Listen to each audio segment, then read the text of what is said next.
Hello, friends. My name is Zo. That's Z-O or Z-O for those of you outside of the US. Welcome back and welcome to this bonus episode of Backlist Cinema, the podcast bonus episode number 27. And I want to talk about something that everybody's talking about right now. And I want to give you my impressions on this new movie that just came out. It's called Deadpool and Wolverine. And I don't just want to talk about the movie itself, but I also want to talk about like the larger conversation that sort of surrounds this film. So I'm I'm jacked about this movie. So this is more than just a movie. I feel like this is kind of a cultural moment. And I think what kind of brought this about is that even before the movie was released, some people got to see it early and they kind of released an avalanche of positive word of mouth and some early positive reviews, and that really got me excited about this movie. And I believe it got a lot of other people excited too. A lot of people feel like Marvel fell off after Endgame, and that Avengers Endgame was a monumental movie, and it's kind of hard for a movie to meet the expectations that Endgame set. So a lot of people may have felt disappointed at the movies that had followed Endgame, but I think it's more like people forget about the movies that they enjoyed after Endgame, and the movies that like flopped for them personally had been amplified, I guess. That's the right word. But I don't feel like people are saying Marvel is back, but I don't feel like Marvel came back. I feel like Marvel never left because most of the movies and TV shows that came after Endgame were movies and TV shows that I enjoyed. And I feel like a lot of people, a lot of other people enjoyed it too. Like I feel like we all enjoyed Spider-Man: Far From Home, uh, and at least I enjoyed Black Willow. I think the majority of us enjoyed Shang-Chi and the Legend of the Ten Rings. I think we enjoyed Spider-Man: No Way Home. Not everybody enjoyed Doctor Strange and the Multiverse of Madness, but I certainly liked it. I also like Black Panther: Wakanda Forever, and I know I'm in the minority when I say that I enjoyed Ant-Man and the Wasp: Quantumania, but I think we can all agree that Guardians of the Galaxy Volume 3 was an absolute banger. So those are just some examples of some great movies that had been released after Endgame. So in that vein, I don't feel like Marvel left. I do feel that Marvel has been here all along. Maybe they're not as a lot of their movies did not meet expectations. At least they didn't meet the box office expectations. And there, I will acknowledge that a lot of people felt like some of the movies fell flat. But I just think that it performed like a normal studio would perform. Like you're going to have some hits and you're going to have some flops. And I just think that for a lot of people, the flops are amplified. And that cast a shadow over the MCU. But I think that with Deadpool and Wolverine, it showed that for me, like it never left. People are saying it back, it came back, but I'm saying that it never left. So I think that the great audience reaction that we saw has to do with more of a meta moment because Deadpool and Wolverine was something that people never expected to happen, or at least in the form that it took. People didn't expect, or people felt strongly that Disney would not create a rated R movie or would not create a superhero rated R movie. That it's very grounded in PG-13, the Marvel movies. So they didn't think that Disney would have the guts to do that. A lot of people considered the franchise dead when when Disney acquired 21st Century Fox. So um the surprise is that Disney went forward and they made a Deadpool movie. They made it rated R, and I think that is part of the excitement.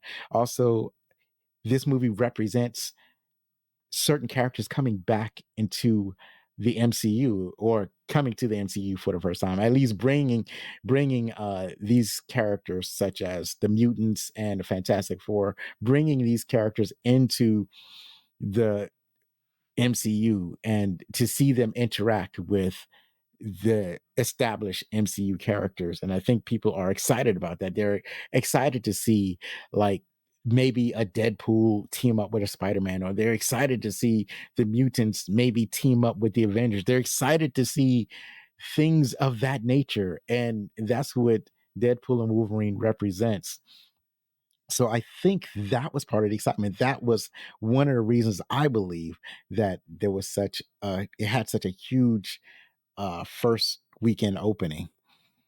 So as far as like my impressions, well, before we get to my impressions, let's talk about some of the people who helped create this movie. And this movie, Deadpool and Wolverine, was starring Ryan Reynolds as Wade Wilson slash Deadpool, Hugh Jackman as Logan slash Wolverine, Emma Corrin as Cassandra Nova, Matthew McFadden as Mr. Paradox, Maureen Baccarin as Vanessa, and Rob Delaney as Peter. Obviously, there are a lot more actors that were featured in this movie, but I don't want to get into spoilers. I'm afraid that if I say anything else, it's spoiler territory, and I want to keep this a spoiler-free experience. Some of you hadn't seen it yet, so let's keep it that way. This movie was directed by Sean Levy. Is it Levy or Levi? I did not practice the pronunciation, so we're going to go with Sean Levy. And he's directed, he's directed Date Night, Real Steel, Night of the Museum, and Free Guy. So I've seen some of these movies and I've enjoyed these movies. So I think that this movie happened to be in good hands. This movie was written by Ryan Reynolds, Brett Reese, and Paul Renwick. And, I did rehearse these names beforehand. I don't know what's going on now. So the score is by Rob Simonson.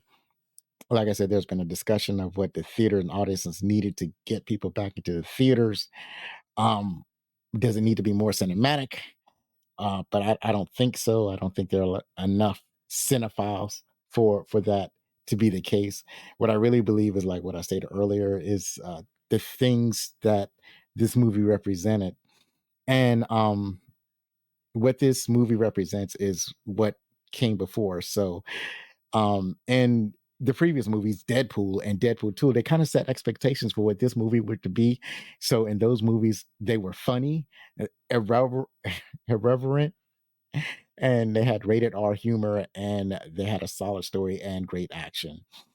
And I believe that this movie follows suit. Also, the movies represent a lot of cameos, some surprises, some Easter eggs, and that creates FOMO. People want to experience this before they are spoiled. So they want to see the movie before they are spoiled. They want to see the surprises, and they have a fear of missing out.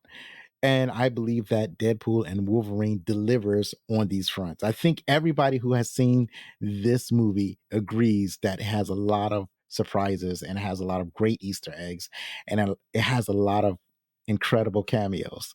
So have fun with that. I believe that this movie has an engaging premise. I feel like it is a love letter to 21st Century Fox.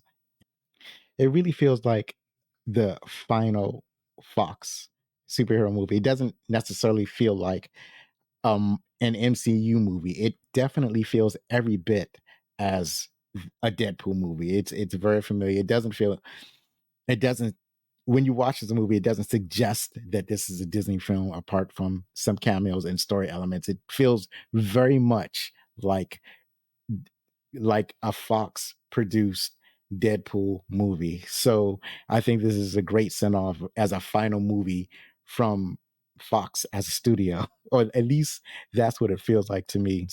I've seen some people claim that this movie lacks uh, style or substance. I've seen some people say that it has no emotional connection, but I disagree with all of that. To the point where I feel like I don't even think they've seen the same movie that I have. So in this movie, Deadpool, or Wade Wilson, definitely has a need.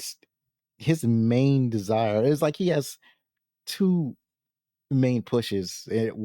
On the one hand, he's he wants to feel important. He wants to matter. He wants to matter to his friends, to his family. He wants to matter to his love interest. He wants her to believe that he is important, and so that's what drives him. Especially initially in the movie, he's driven to try to do things that would make him important in the eyes of his friends and family. And the other thing that drives him when they are in peril, he's driven to try to save them. Now, this is one of those movies where he's trying to save an entire world or entire universe, but he's not really considering the entire universe. As far as he concerns, it's the 6 or 7 people that he considers his friends and family. Those are the people that he considers his entire universe. And so when he's driven to try to rescue his whole world, he's really only trying to save his friends and family. And I believe that that shows like where his heart is. And I think Wolverine at the same time, he has some trauma to go through. See, Deadpool has to convince Wolverine to help him, but Wolverine does not feel worthy. And the reason that he doesn't feel worthy is because of some past drama. So a lot of the tension comes from Deadpool trying to convince Wolverine to engage in Deadpool's quest to help save his world. And I think they did that in some really interesting ways. And the other thing is that this movie is fantastic at are the action scenes, the fights, the choreography, the surprise cameo. All of that is in a mixing bowl of joy and happiness. And I really enjoyed the action that this movie had, and the comedy is just top notch. I'm laughing pretty much throughout the entire movie. This movie had everything that I wanted, uh, and that I expected. Like I expected to laugh, I laughed. I expected to be surprised, I was surprised, and I was expecting to be thrilled by the action, and I was totally thrilled by the action. This movie delivered for me everything that I needed that this movie to deliver. So that's why I like it. I'm enjoying this movie because it gave me everything that I needed from this movie. It made my day when I saw it. So some people are saying that Marvel is going to learn all the wrong lessons because this movie did make a lot of money.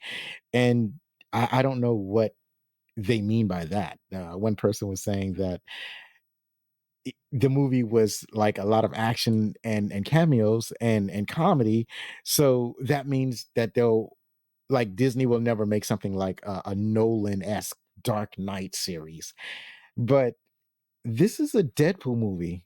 Like, sir, ma'am, have you not seen a Deadpool movie before? Like, why would you go into Deadpool and Wolverine thinking or expecting to see something like a Christopher Nolan Batman movie? Like, that's not, I wouldn't want to see that.